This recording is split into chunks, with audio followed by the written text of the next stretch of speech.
starting now. Today is the 236th Friday group meeting. The topic is Cyberlaw, Cybercrime and Cybersecurity Emerging Challenges. The speaker is our topmost international cyberlaw expert, Dr. Pavan Duggal ji, Advocate, Supreme Court. He is all the way he came. So to address, thank you very much, Pavan ji. And before say something, I request Gitanjali going to put it in some poetic way. You.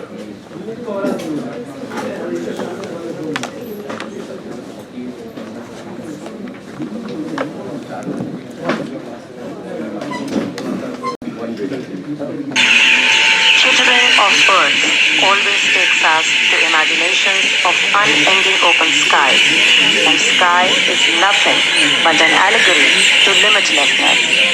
It is said that our mind is a limitless sky and we can only be an albatross flying in the vast expanse to occasionally discover the joys of sublimity. Our speaker today, Mr. Pavan Duggal, is the Chief Executive, Artificial Intelligence Law Hub and Chairman, International Commission on Cybersecurity Law. Dr. Duggal has verily embraced the trait of being absolutely limitless by enriching the legal and academic canvas of the country and also the world, especially by the choice of his field of work, that is cyberlaw. And cybersphere, as we all know, knows no boundaries. It traverses life's geographical boundaries and even political economies.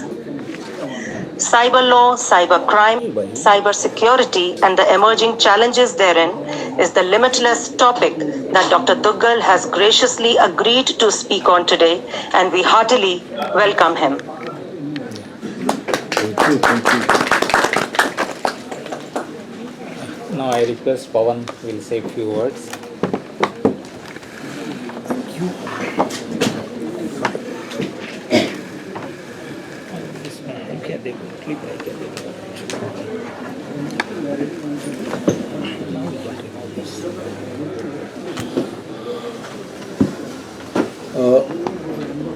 Mr. G.Seshagiri, now distinguished friends, ladies and gentlemen.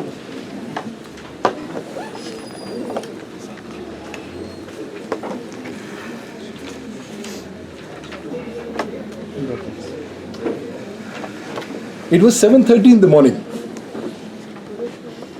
The father had got his daughter ready and the daughter was to go to school. So the school taxi comes every day to the house, to the gate. The father left the daughter in the school taxi and went ahead and started preparing for his day. He's a senior vice president in a company. At about 8:15 in the morning, he gets a call. The call is from somebody who says that that particular person has kidnapped his daughter. And then the kidnapper says, please give me 15 lakh rupees within 15 minutes. You don't pay me within 15 minutes, and on the 16th minute, I will execute your daughter. The father refuses to believe this. He wants to be talking to his daughter. He is made to talk to his daughter. The daughter is crying, howling, asking her father to please come and fetch her because these people have kidnapped her. Lo and behold, once the father is convinced that the daughter is in danger, he starts negotiating, saying, sir, I don't have this kind of money. I'm a salaried person. Please, can you reduce the money? The hacker or the cyber criminal chooses not to respond. When the clock hits 13th minute and the father realizes he's unsuccessful in getting any negotiation in the ransom amount, he decides to pay. On the 14th minute, he pays a sum of 15 lakh rupees to the hacker at the account that's given, and then he's made to talk to the daughter again. The daughter is now more relaxed but wants that the father must come and pick her up immediately. So both the husband and wife jump into the car because the location is settled, and they start running in that direction to get their daughter. While he's driving, there's so many thoughts coming in the mind of this gentleman. And he realizes this happened to my daughter. It can happen to anyone. So let me call the school principal. He calls the school principal and tells that this has happened to my daughter. Please make sure it doesn't happen to others. The school principal says, sir, what are you talking? Your daughter has been with us since morning in the school and that she has gone nowhere. She's not kidnapped. That's the time this gentleman realizes that he may be the senior vice president of a company, but he's become a victim of a new emerging kind of crime known as deep fake crimes. Here the cyber criminals were able to get the voice sample of the girl. Imagine their preparation. They got the voice sample of the girl, used artificial intelligence to clone that particular voice sample and to talk what a girl would talk when she is kidnapped. And it was done with such remarkable precision that even the father could not distinguish that whether it was his daughter, or whether it is specifically artificial intelligence.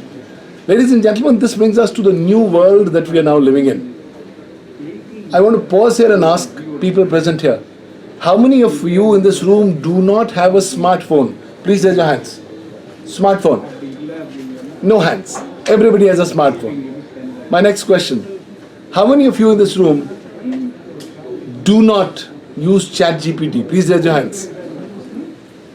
Okay. So I still see about 8-10 hands of people who are not using ChatGPT. The presumption is that the remaining others are all using ChatGPT.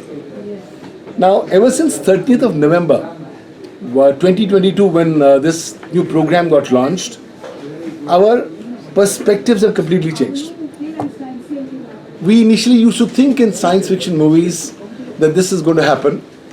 But lo and behold, here is a program that allows you to do a lot of your routine, mundane jobs with such remarkable efficiency and productivity. So everybody has been started using this. But please realize that in this new ecosystem, we have now entered a new age. A lot of people say when I'm using artificial intelligence, I am being led into an area or an era of artificial stability. But on the other hand, I see a different perspective. I see an era of artificial stupidity coming in, where people are becoming artificially stupid by relying upon whatever is being given to us. Actually, we are all humans. So we love magic and we expect that there will be some push button, something new will come, and that will be the answer for all my problems, all my issues. And we think that push button solution is artificial intelligence. But the reality is not.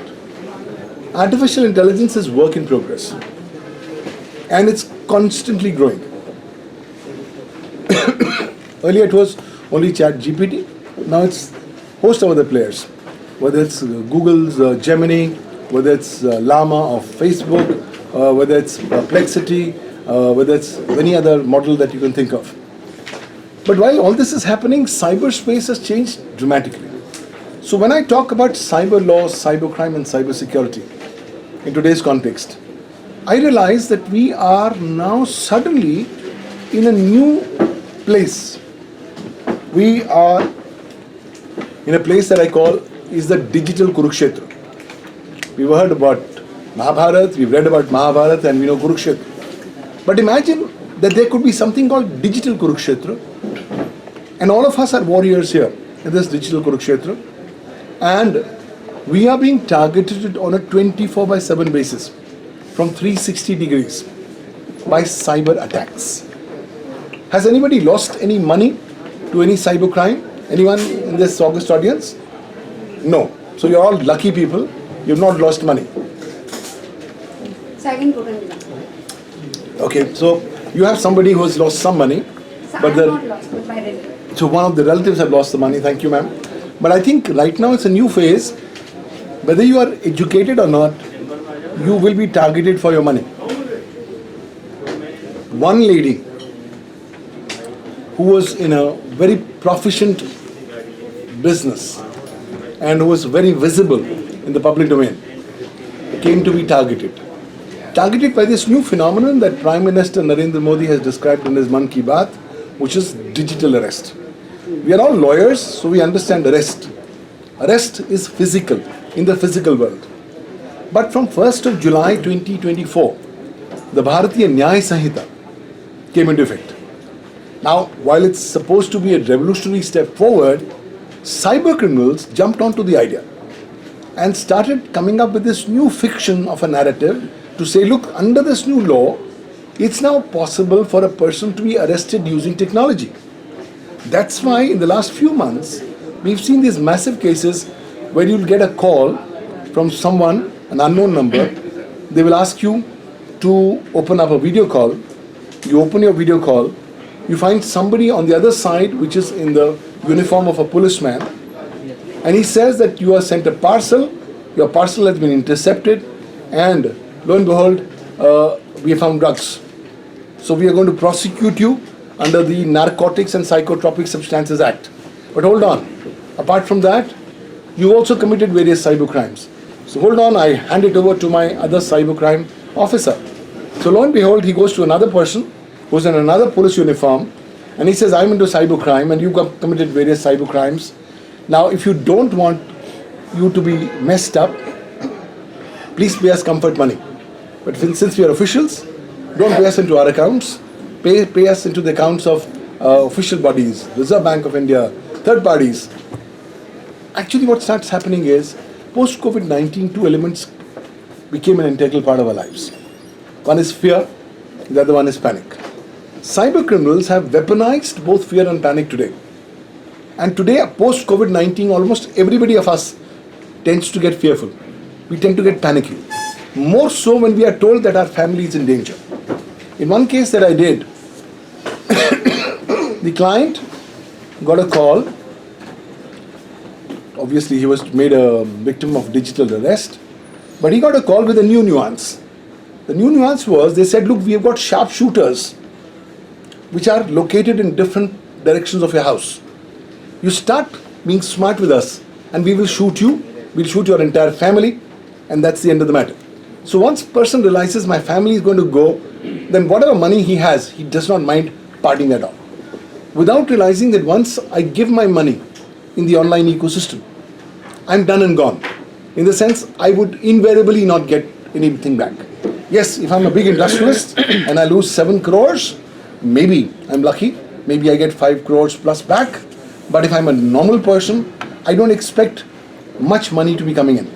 And this is all the more so because today cyber criminals have got both intelligent and lazy at the same time. Earlier we used to talk of a place called Jamtara. Jamtara came to be known as the cybercrime capital of India. And there's now an OTT serial called Jamtara. Has somebody seen OTT serials? Okay, some of these. The byline of this OTT serial is very remarkable. It says, Sabka number aayega. I think that absolutely sums it up. Everybody's number is going to come in terms of becoming a victim of cyber crime or cyber security breaches. Now that's the new normal that we have woken up to. Now we are lawyers, so we think of cyber law as something that we have in our country, the Information Technology Act, a 24-year-old legislation, and that's all. Unfortunately, things are moving at a very rapid pace, and cyber law as a discipline is phenomenally evolving. In fact, it's making quantum jumps with each passing day, month and year. Now earlier, let's go back to, I'm talking about what, mid-90s? We had the Wild Wild West ecosystem where there was no law. Anybody who wanted to do anything could do anything on cyberspace.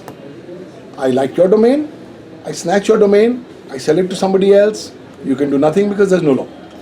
So that's the time, 30th of January 1997. The General Assembly of the United Nations came up with a resolution actually recommending all member nations, please go ahead and look at the UNCITRAL model law on electronic commerce and come up with your national laws. So different countries have come up with national laws. India also came up with a national law, the Information Technology Act. But when we passed the IT Act in the year 2000 in the Parliament, neither the government nor the Parliament nor the parliamentarians had any idea of what they were doing. Everybody thought it's a sector-specific legislation. Little did anybody would realize that next 2 decades down the line, this law will become India's mother legislation for everything electronic.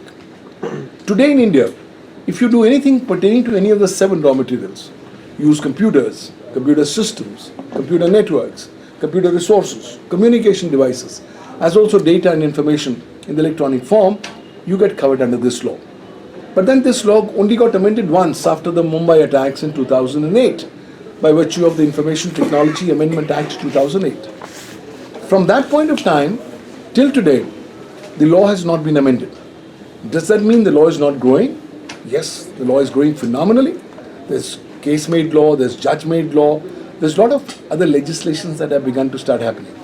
But Indian law has gone into an age of being stuck in stone because we've not been able to amend this law. Yes, but then as time passed by, we realized that cyber law is not just one law, it's an ecosystem. So different other laws will come as part of the broad umbrella of cyber law. So we had the Aadhaar Act 2016, we had the Aadhaar Amendment Act 2019, we had the Information Technology Rules 2011, we had the Information Technology Intermediary Guidelines and Digital Media Ethics Code Rules 2021, we have the IT Directions 2022, and right now the government is working on a new National Cybersecurity Strategy. Meanwhile, 2013, we already had a National Cybersecurity Strategy. So we have been quietly working. So cyber law, from just being a one standalone law, has now become an umbrella legislation, where under the umbrella legislation, different smaller legislations are coming in. And one of the most significant legislations that's come up last year, 11th of August 2023, is the Digital Personal Data Protection Act. It's not yet implemented at the time when I talk to you, but the government is now working on rules and regulations. But mind you, ladies and gentlemen, this is the only law in the history of independent India where you can be fined to a quantum that you have not thought of earlier. You don't comply with the provisions of the DPDP Act, and you can be fined up to 250 crore rupees per one contravention. So assuming there are 4 contraventions, be prepared to pay 1,000 crore rupees as fine. To whom does the fine go? Does it go to the complainant? No. The fine goes to the Government of India, Consolidated Fund of India. You say, sir, I don't have the money, I can't pay. The law says, no problem. We will see it as areas of land revenue. Government can recover those areas of land revenue at any point of time. So now quickly we have to realize that whichever ecosystem that we are in, under this new legal frameworks, we will all have to ensure compliance with the DPDP Act. One quick question that will be coming into your minds. We are all lawyers. We deal with third-party data, client data. We are governed by client confidentiality, client attorney privilege. No problem. Does that mean that as lawyers we'll be exempt from the provision of the DPDP Act? The answer is a crystal clear no. Because at the end of the day, we as individuals become data entities. When I'm generating any data, I'm the data principal. When somebody is dealing with third-party data, like I'm a lawyer, I'm dealing with third-party data, I also become a data fiduciary. And I as a data fiduciary can have a choice to say, how will I process that data? I can either do it myself, or I can offshore it or give it to someone else who then becomes a data processor. So these 3 new concepts have come up in Indian legal jurisprudence called data principal, data processor, and data fiduciary. So there are various new compliance requirements. Every stakeholder would have to ensure compliance, particularly in the legal sector. Why? Because you don't know when your existing or your potential client is going to complain against you, or a complaint is going to be filed against you on the ground that you have not done compliance with the provisions of the DPDP Act. So that's one big trend that I see coming up, and we need to be waking up to this new law and to how this law is going to evolve in the context. In addition, the Government of India has now come up with a new direction. These are called the IT Directions 2022. This is nothing but only a replication of what I see across the world. World over, countries are saying there are so many of cybersecurity breaches coming up. At least we need to know.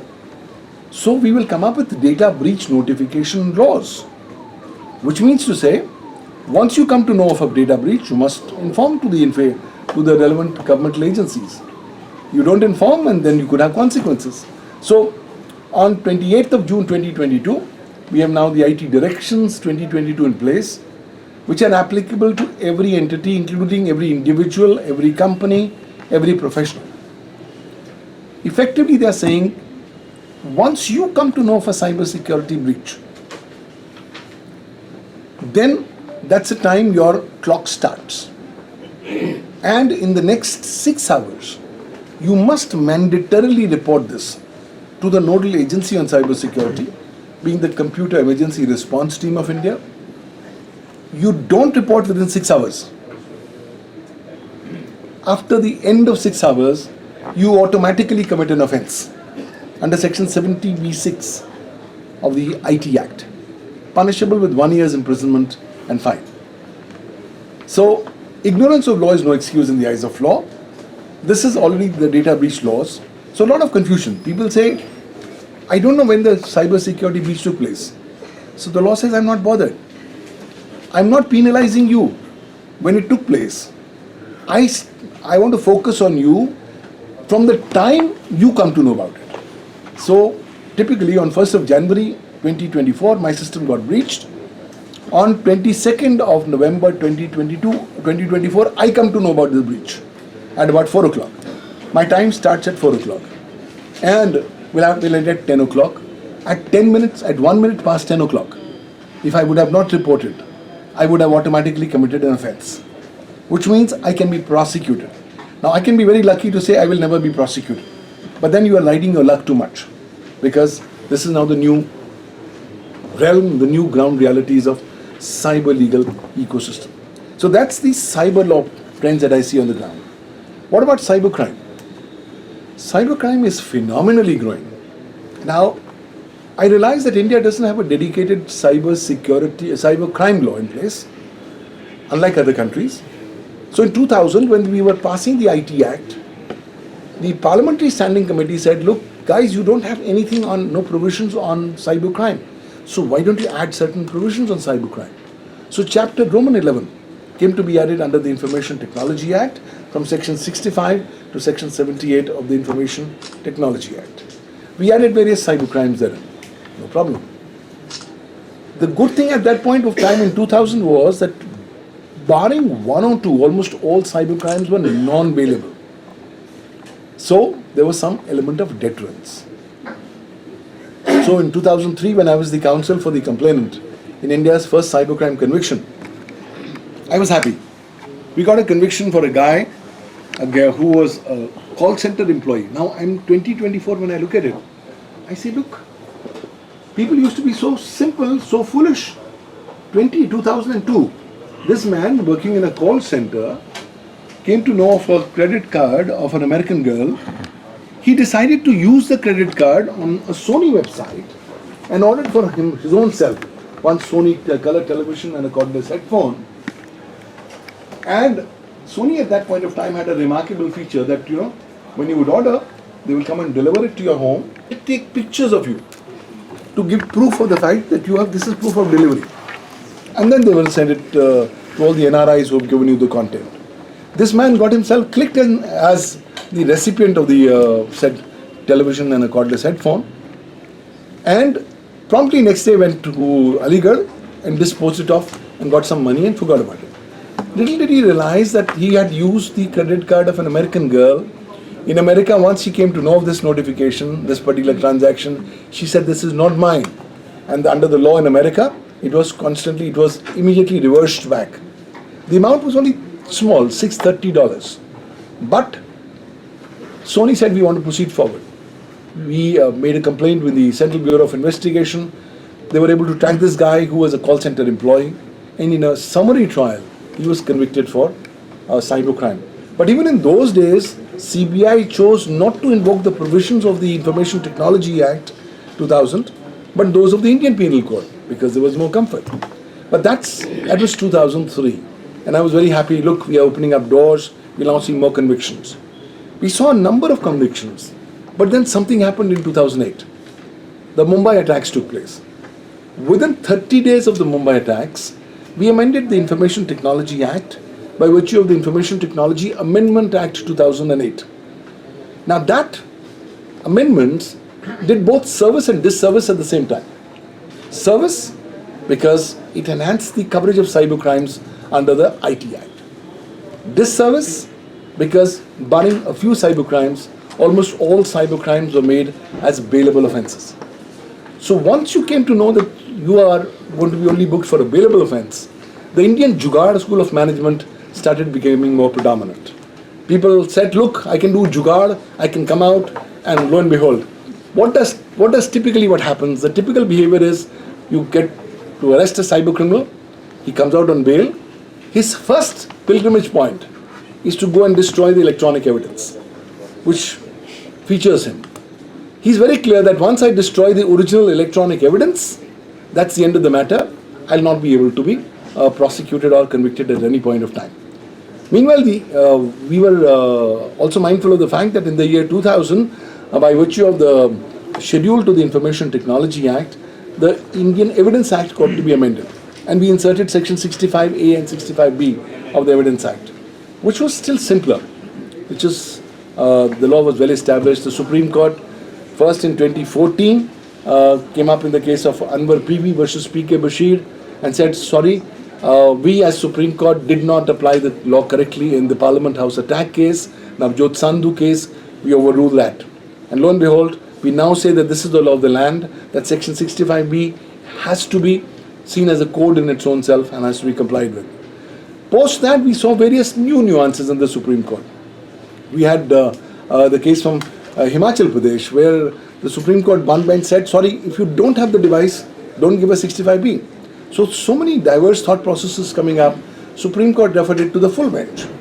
The full bench, in a landmark judgment in 2021 and 2020, laid down the law once and for all. And now the law is very clear that whether you like it or not, Anwar PV versus PK Bashir is the law of the land, and that you have to comply with this. But that was live prior to 1st of July 2024. From 1st of July 2024, we have now the Indian Evidence Act has now been repealed, and we have a new legislation, the Bharatiya Saksha Abhinayam. And the BSA now has a new section, section 63 of the BSA. And when I look at section 65B of the Evidence Act, and I look at section 63 of the BSA, I realized, wow, that's a quantum jump. Why? Because life was far more simpler. Life was a dream under section 65B of the Evidence Act. Now life gets to face its harsh ground realities. Because 65, under this new certificate, under section 63 of the BSA, you are now adding layers of complexity. Under section 65B, only one person will give a certificate. Under 63 of BSA, two persons have to give certificate. One, the user, the other, an expert. Both these are integral parts of one master certificate. If both these parts are filled up, only the master certificate will have validity, otherwise it will not have validity. So trying to prove electronic evidence under the new provisions of BSA and specifically section 63 is going to present immense number of practical challenges to lawyers. Because now in your normal litigation, you're all dealing with electronic format. You're putting in printouts. A printout is a computer output which will require the certification under section 63 of the BSA 2023. So the issues on electronic evidence are going to get far more complicated. And Arjun Pandit Rao Khotkar versus Kailash Ghorantial, the full bench judgment into 2020, still only refers to 65B of the Evidence Act. We will have to look at a fresh, new legal jurisprudence on section 63 of the BSA on how electronic evidence has to be produced and proved. That was one component. But then we have to realize post-COVID-19, fear and panic became an integral part of our lives.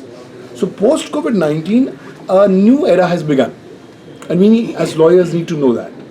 This is the new cyber world era. This is an era where three things are becoming very important in our day-to-day lives for the rest of our lives. Number one, states are getting very powerful, nation states. Number two, the golden age of cybercrime has begun. And this golden age will be with us for the next many, many decades, till such time we die. It will be there. And number three, Cybersecurity breaches are the new normal. So let's not be panicky that we will be breached. We will be breached. I am of the firm opinion that there are two kinds of people in the world. One, who know that they have been breached or they have become a victim of cybercrime, and two, who do not know that they have become a victim of cybercrime or a cybersecurity breach. And the world is bleeding. Look at the figures last year. 2023, the world lost more than $6 trillion to cybercrimes and cybersecurity breaches. By the end of 2024, we should be losing more than $8 trillion to cybercrime and cybersecurity breaches. And by the end of 2025, we will be breaching the 10.5 trillion mark that we talk about. So therefore, in this new cyber world order, in this new golden age of cybercrime, let's be prepared that we will be potentially attacked. Our devices will be attacked. Our money will be targeted. And the cyber criminals are very, very happy today. Why are they happy? Why? Because they now have a new tool which is boosting their proficiency, their efficiency and efficacy, which is artificial intelligence. So they now started using artificial intelligence to boost their criminal activities. From the spotlight has gone off from Jamtaras of the world into the news of the world. Nu has become the new cybercrime capital of the country. And lo and behold, new programs have come in. There's a new program called Fraud GPT. Its only job is to give you new kinds of frauds that you can perpetuate, which are not yet known to humanity as yet. So that can give you a broad idea of where we are currently standing. So cybercrime as a phenomenon, we are losing the race. Cybercrime convictions are getting few and far in between. Proving and producing electronic evidence as per law is becoming a humongous challenge. And now the courts are going to get increasingly clogged in terms of new litigation only on electronic evidence. So you're doing your normal matter is going on this level. If you've relied upon some electronic evidence, then at that point of time, your normal matter will stop. And the second subsidiary proceedings will start to prove the relevant electronic evidence. Once you've proved that, then you come back to this point again, and then you start again. So we're going to see clogging, potential clogging of courts, of litigations, of proceedings. And I think as lawyers, we will have to look at now new approaches on how we can deal with this. That's on cybercrime. But then our coverage of cybercrime is not complete, because now the deep fakes have come in. These are the deep fakes. So when the Prime Minister complains that he saw a video where he's dancing in Garba, when he has never danced in Garba, he's effectively telling you that look, this is the new age phenomenon of deep fakes. Today deep fakes are affecting everybody. You don't need to be a Rashmika Mandana. You don't need to be an Alia Bhatt or a Katrina Kaif to become a victim of a deep fake. Deep fakes can be made of yours, mine, anyone, by anyone, free of cost, by tools which are freely available online. So right now we have become an ecosystem where there's all kind of falsities around us. And therefore, as digital users, we'll have to be careful. But more significantly, as lawyers, you'll have to be even more careful before relying upon any information, because time has now come where we must all now put in a new mask on our face. The mask and the goggle that I want you to put on is a goggle of distrust and mistrust. Let's learn to distrust and mistrust any information till such time we have not independently verified the authenticity or veracity of the same. On top of it, now cybersecurity breaches are coming at a phenomenal pace. Every 11 seconds, one company in India becomes a victim of a ransomware attack. A ransomware attack is an attack when they put a malicious code into your system and that locks all your data, gives you a blue screen and says, look, you want your key back, pay us this amount of money in bitcoins and we'll give you back. Now, assuming you pay, you still are not very sure whether you will get your key back to your data. Therefore, backups have become your life Bible principle today. If as data users we are not doing backups, we are doing great disservice to our own selves, because law comes in much later. Once your data is gone, trying to rebuild that data is going to be a phenomenally difficult task as we go forward. But then that's not alone. Cybersecurity, we are now seeing distributed denial of service attacks. I remember a few months back there was this one of these meetings on artificial intelligence, and we had also this meetings of G20. At one of the primary functions of G20, for a single hour, we were seeing more than 15 to 16 lakh attacks on Indian networks. Now, if that's the quantum of attacks that are happening in, I think we'll have to build in a culture of cybersecurity. We don't have a law on cybersecurity yet, but then we are not alone. Globally, there's no cyber law in place. Globally, there's no cybersecurity law in place. But then countries are saying, sorry, I'm not waiting. I'm coming up with my own national laws on cybersecurity. Look at China. China has become the world's first nation which has come up with 3 distinctive laws on cybersecurity. Way back in 2014, they came up with a law on national security. But they said something which astonished the world. They said, look, my cybersecurity is part of my national security, and that does not brook of any foreign interference. And then they built up various elaborate provisions on cybersecurity. We have even smaller countries like Vietnam, like Singapore, and now even Australia coming up with laws on cybersecurity. Australia came up with an anti-encryption law, which said, look, if you are using encryption, please give the de-encryption key to the government. You don't do that, and we will punish you. So lo and behold, a platform like Signal said to Australia, sir, we are not going to give you our key. We will rather want to exit Australia and be in a jurisdiction where we can protect the privacy of our users.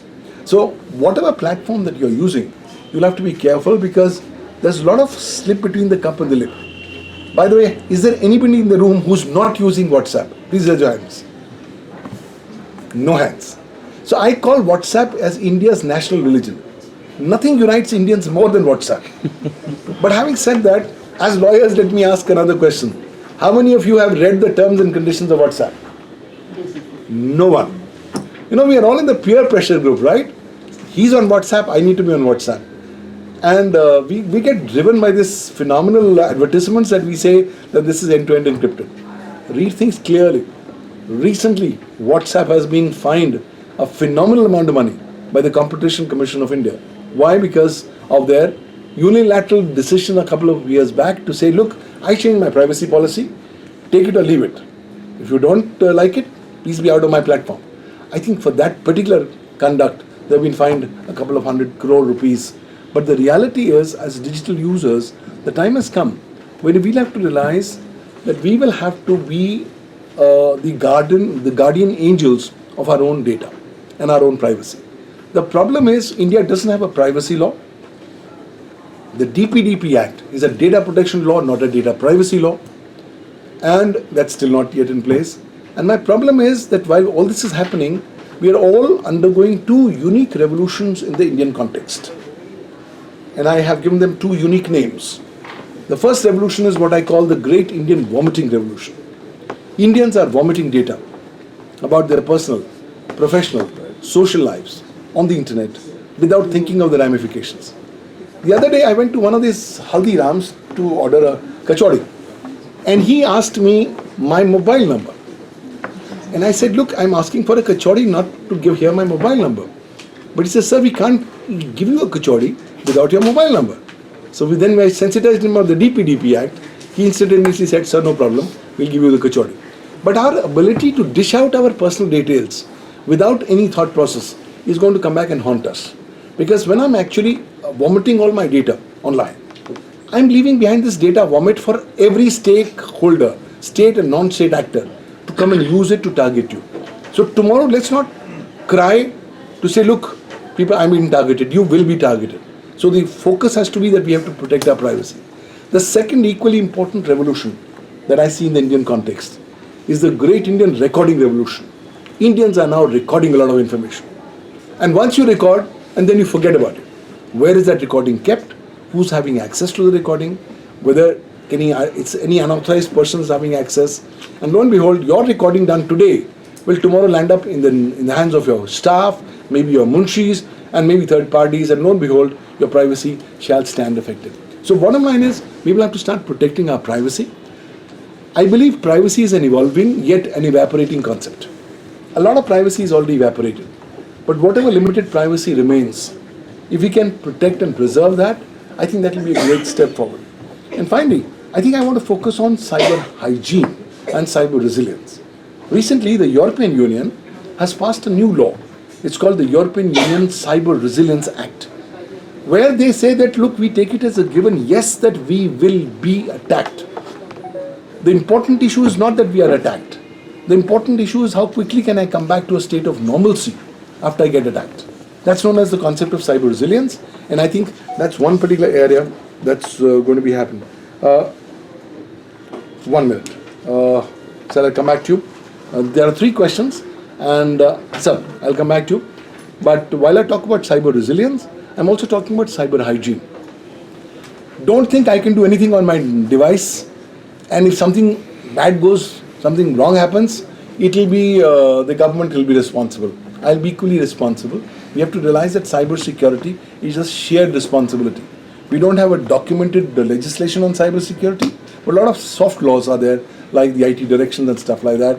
So all in all, I think the emerging trends is a growing realization that I'm becoming the center point of all attacks. When it say I means I as every digital user. And therefore, let's try to protect ourselves from that attacks. That attack can come from your client, your existing client, your potential client, an attacker, a hacker, somebody who's disgruntled in your office, somebody who's jealous of you, who does not like you, and lo and behold, somebody who doesn't even know you, but has profiled you and found you have money to part up with. So he's going to potentially target you. So let's learn to slightly go ahead and protect ourselves in this new ecosystem when we are thoroughly unprotected. The laws are completely inadequate, but laws are evolving. And now the Ukraine war has told us we have a new headache to look at. The new ballistic missile has now been launched by Russia. But more importantly, this war has told us that a small drone is more powerful than the tank, because a small drone is used for destroying the tank. So now cyber is going into hybrid warfare ecosystem, where countries are using cyber, artificial intelligence and other technologies for doing grey zone warfare, for doing hybrid warfare. And we still don't know how do we make AI more ethical, because when AI is giving me an answer, I don't know what's the basis for what's made it's made an answer. I'll give you one classical example, sir, before I come to you. In one jurisdiction, in one country, in a big laboratory, on 2 separate systems, 2 sets of scientists were experimenting on 2 separate artificial intelligence algorithms. These were systems that were not connected to each other. And lo and behold, after some time they found that both of the artificial intelligence programs started talking to each other in a language that humans were not in a position to understand. So that's the new world that we are waking up to. Last year, OpenAI has started a new project. It's called Super Intelligence Alignment Project. They are saying give us 4 years. And in the next 4 years, we are now going to come up with super intelligence that will supersede the cumulative intelligence of humanity as a race. So already this AI programs like ChatGPT are more intelligent than you and me individually. But imagine a program that's intelligent than the human race as a mankind. I think we have a much bigger problem at hand, and we need to do much more. All I can currently say is we are in a state of transition. Cyberlaw, cybercrime, cybersecurity is constantly evolving. Challenges are constantly evolving. New technologies are evolving. We have now a new technology called quantum computing. We are all using passwords, but this technology will be breaking your passwords and mine in less than few seconds. What happens to life after that? So we are now talking about post-quantum cryptography as a new mechanism in this regard. We now have new kind of technologies like blockchain. In Andhra Pradesh, the land records are being saved on blockchain as a technology. We have Internet of Things, where your devices, the Alexas and the Echos of the world are governing us without us realizing that these devices are listening to us all the time. And Indians have this remarkable habit of putting these IoT devices not in their drawing rooms, but in their bedrooms. So this device continuously keeps on listening to you all the time. It's not when I say, please wake up, does it wake up? It's already awake. It just as it's only responding to you when you are saying, please wake up. And it's also recording your data. More importantly, your recording is going outside the territorial boundaries of India on servers that are located in other countries.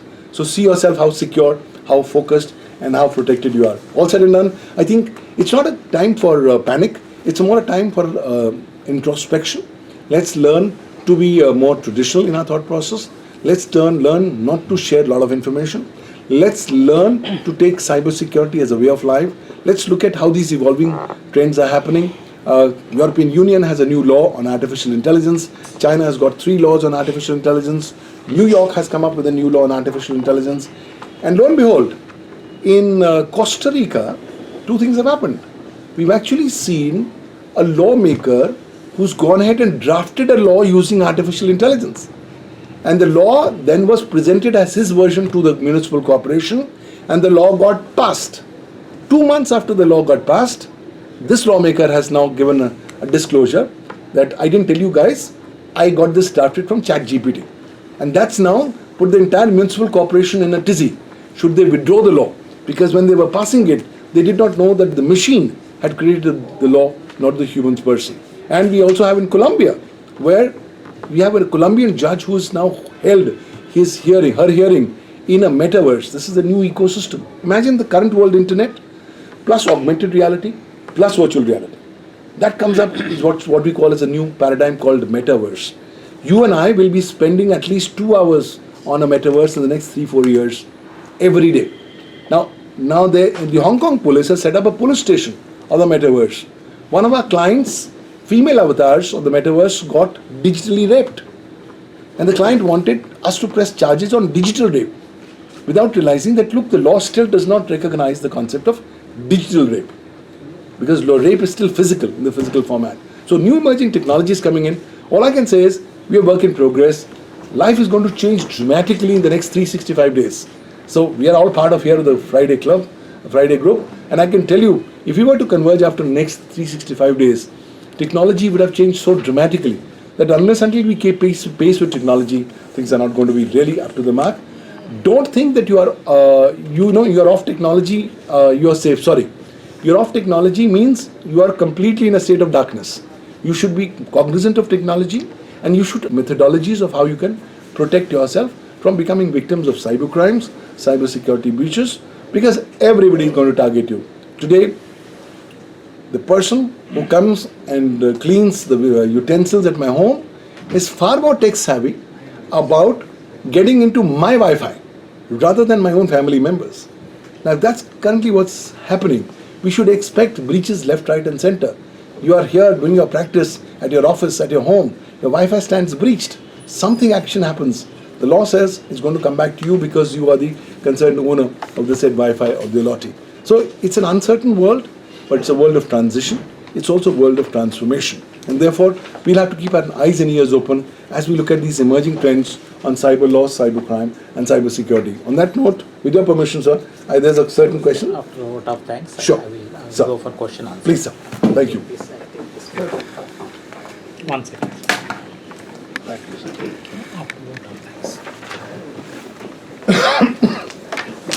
Thank you very much, Pavanji. So nicely explained and various examples, various laws and all. We are highly grateful. Earlier times also, as per situation demands, cyber law, how it's growing, and you every time you are enlighten us, our Friday group members. We are highly grateful to you. And recently you conducted a very huge cyber law conference, where our Justice Duggal sir is the chief guest. A 3 days conference. It's an international one, and we are highly enlightened us. Thank you very much once again. I request Geetanjali will give a vote of thanks.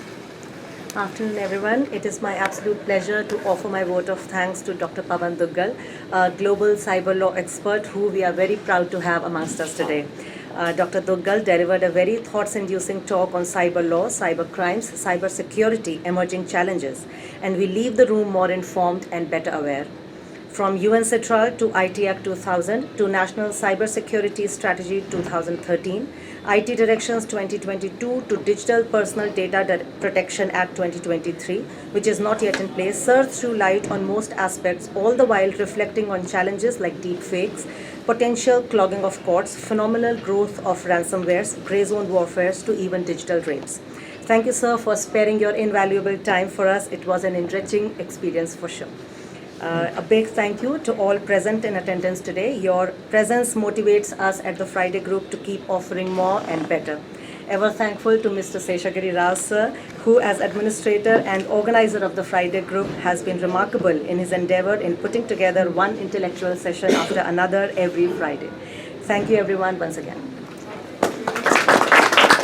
Thank you, Geetanjali. Even initially also, she made a lot of poetry and essay lawns on you. Yes. The chirping birds, Thank the you, artificial intelligence. That and was all. pretty unique, and I saw it for the Recorded. first time here. Thank it's you. recorded. Thank you very much, Geetanjali. It's a very good Pleasure. poetry, etc. Now we'll go for question answer. Just remove that. Sir, thank you. Your first question is, please explain the difference between electronic record and digital record. The Information Technology Act 2000 in Section 2 only defines digital record, though it uses the word electronic format. Effectively, it is saying any kind of a data, whether it's audio, video, image or text, which is in an electromagnetic form, will qualify as as a digital record. The electronic format has been defined in the context of use of electromagnetic waves. But in a nutshell today, I think everything that we use is the digital. My phone is digital, my laptop is digital, my watch is digital. Anything in the electronic format is what's there. So right now this has become so ubiquitous that people are using these terms in an interchangeable manner to say whether it's electronic record or digital record. It effectively means one and the same, but the law says it's digital record and talks about the electronic format. And however, the law says this electronic format will have to be proved in a separate manner. That brings me to your second question, sir, which is who is competent to give a 65B certificate? Sir, as of today, right now, 65B certificate has been now replaced by 63 certificate under the BNS. Earlier, 65B certificate could only be given under Section 65B4 of the Evidence Act by a person occupying a responsible official position pertaining to the operation of the device or management of activities, whichever is applicable. So in a nutshell, could be the user, could be the administrator, could be the person in charge of the network who could give that certificate. But now, under the Section 63 of the BNS, so for any electronic record that's got produced prior to 1st of July 2024, you'll still have to give the 65B. But post that, anything fresh is all under Section 63. For 63, you'll require two people to give the certificate. One will be the user, anybody who's an actual user of the data or this stuff. And the second will be, sir, an expert. So you'll have to get an IT expert who will also have to sign in Part B. In fact, the new format of the certificate under 63 has got two parts, Part A and Part B. And Part A will only have to be signed by the user. Part B will be signed by the expert. But there's a problem. User will have to certify what is the hash value of the particular electronic record and what is the methodology that was used by the user with this SHA-256 or other algorithm for purposes of coming up with the hash value. The expert will have to give his own hash value, and the important thing is that the hash value of the user must be exactly same as the hash value of the expert. If there is a disconnect between the two hash values, the entire certificate is a nullity in the eyes of law. So you will now have to get added precaution to make sure that your hash values, which are and calculation of hash values can be done through various ways. So we'll have to make sure that both of them do the same hash value calculation from the same method. Because if I use method A, my hash value will be X. If I use method B, my hash value may be X plus 1 or X minus Z. That being so, there could be a disconnect. So that's the stuff that's required. Now post 1st of July 2024, it will be both a user and also an IT expert who will have to do it, sir. Third, sir, Now one I more request question. Justice Nagamantu will ask question. One this is okay, just one more question, sir. Focus. Please. Yeah. The third question. Third question, is there any format prescribed for a certificate? Yes, sir. Now, fortunately, they have prescribed a format. Old Act. Under the old Act, there was no format. There was no format. See, how the certificates were accepted by the courts? What are the essential conditions to be satisfied while issuing a certificate? Certificate should contain something. Now, as per the format prescribed under the new Act, so these are all things which are to be there. Under the old Act, see how the certificate is drafted and who gives that. Say, for example, I tell you, suppose I speak from here it goes to the server, it is kept elsewhere. Sir. Now the other man, the recipient is also here. Correct, sir? It goes to server, from there it comes here. Now the digital record is available in the server. Now who is competent to give that certificate? Who is to take out a printout out of that? Computer printout is to be taken from there. Now the policeman has to make an application. Whether he has to make an application here in any branch office here, where the tower is located or the office is here, or the application is to be made only there. Thank you, sir. This is so many diverse questions put in together. Yeah. But that was the problem of Section 65B. Yeah. It did not give us a specific format, Yeah. performer that follow that. With the result, I've seen a vast diversity and diversification in the various certifications under 65B. I've seen one-line certificates which say this certificate complies with 65B. I've also seen a lot of more complex ones. But after Anwar PB versus PK Bashir and after Arjun Pandit or Kodkar, it's very clear. They are saying, I want you to reproduce all the 4 conditions given under Section 65B2A to 65B2D. All the 4 conditions have to be exactly replicated in the certificate. You will have to identify the device and you will have to tell the way how the said electronic record got to be so produced. Now for that, you will have to go and describe the process. That if it's a printout, this was on this particular computer, I had this printer was connected with this thing, and that's why the print command was given and the print came out. All that process is now required to be documented as part of Arjun Pandit or Kodkar. If any of these things are not missing, then your 65B goes. And once 65B goes, the 65B, second additional 65B will be problems. So we have a lot of open-ended issues on 65B yet. But right now everybody is focusing on 63. 63 is going to be even more kind of a problem, sir. Correct. Because 63, the legal fraternity is still not ready to deal with it. Where all will you find IT experts? Can anybody say, I'm an IT expert, please, I'm signing it? Okay, no problem, come in the witness box. Once I come, you get you in the witness box, I will grill you only for 10 minutes and you will be ready to surrender. So I think we'll have to get more qualified IT experts who can be able to put their signatures. Here also, sir, earlier we saw the nodal officers putting their signatures on the CDRs.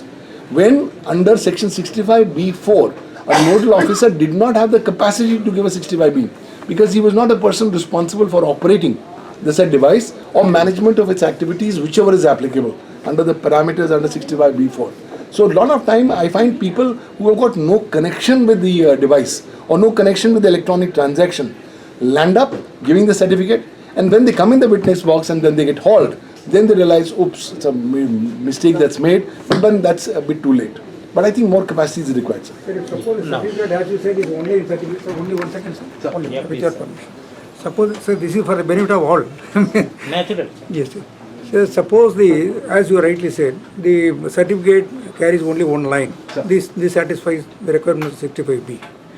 Can the witness, the person who issued, can explain that in evidence or letter without having mentioned everything No. in the certificate?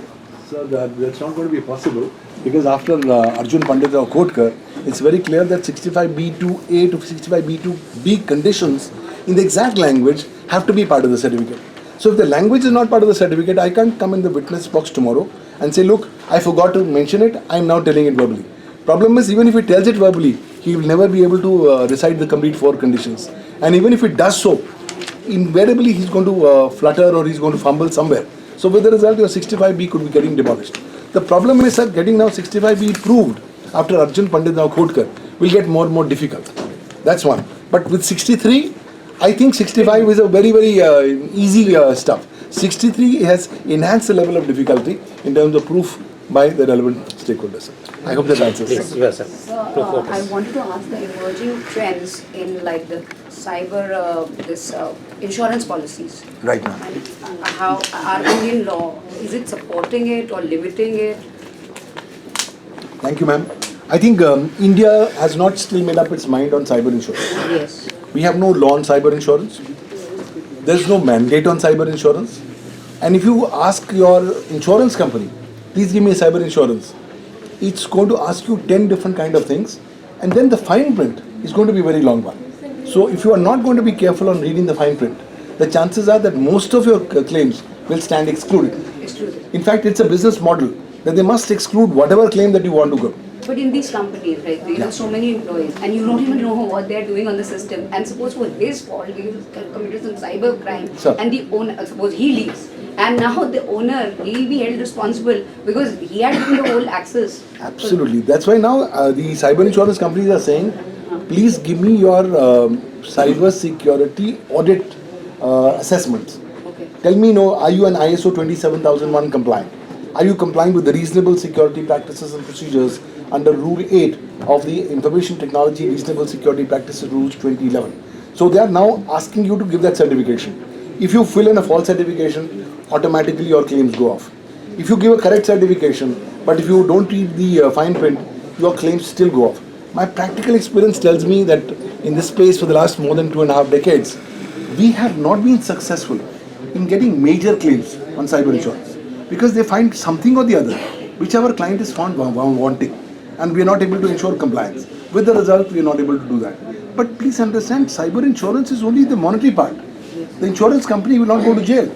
So if I don't report within 6 hours and after 6 hours I become liable for punishment, the cyber insurance company is not going to go to jail, I go to jail. So we'll have to look at the criminal aspect. But the amount, like, Yeah. they'll be like reimbursing. They'll only be reimbursing subject to the fact that you have complied with the terms of the insurance policy, Fees. subject to the fact that you are you have complied with the IT Act, and if you are an intermediary, subject to the fact that you have complied with exercising due diligence while discharging your obligations under the law under Section 79 2C of the Information But do you Technology Act. think, sir, the kind of companies or the people are they that educated, especially banks also? Like there's so many cooperative banks and the small banks in different states. Sure. I see now the recent scam that I heard, like you get WhatsApp OTP, and that is hacked by the hackers, and that's how your money goes off and stuff like that. Correct. So and it is encrypted. So how we're going to prove all that? It's going to become a horrendous task. Yes. It's going to be a very bad night dream. Why? Because if you get hacked and if you have insurance, then also count your Because OTP blessings. also they're able to hack now. Today they are able to hack everything. Ah, yes. You're using WhatsApp and you think it's 100% encrypted. Think again. Today hacking a WhatsApp becomes a child kind of a play. And any other app which is better than WhatsApp, like Well, there are a number of other apps which are more secure. But in terms, if I was to give the topmost ranking, then based on whatever I've read and whatever my understanding is, Signal becomes the most secure app as of now. Signal. And plus there are other apps like Telegram and other things that can come up. They are still okay with this. Yeah, so please read the terms and conditions of each of them and see what protection are they giving you. Because if they are sharing your data, then that's not the app that you need to be. Because if I'm on WhatsApp all the time and I'm sharing my financial details, today people are transmitting everything. people are transmitting Aadhaar cards on WhatsApp. Yes. Photocopy liya, Aadhaar आपको WhatsApp कर दिया. Yes. Without thinking that how safe that's going to be. So we will have to be very, very careful as we go forward. Masked Aadhaar is the only thing. How many of you, by the way, have you locked your Aadhaar? How many of you have locked your I have Aadhaar? that app, that DigiLocker. No. How many of you have locked your Aadhaar? 2 people.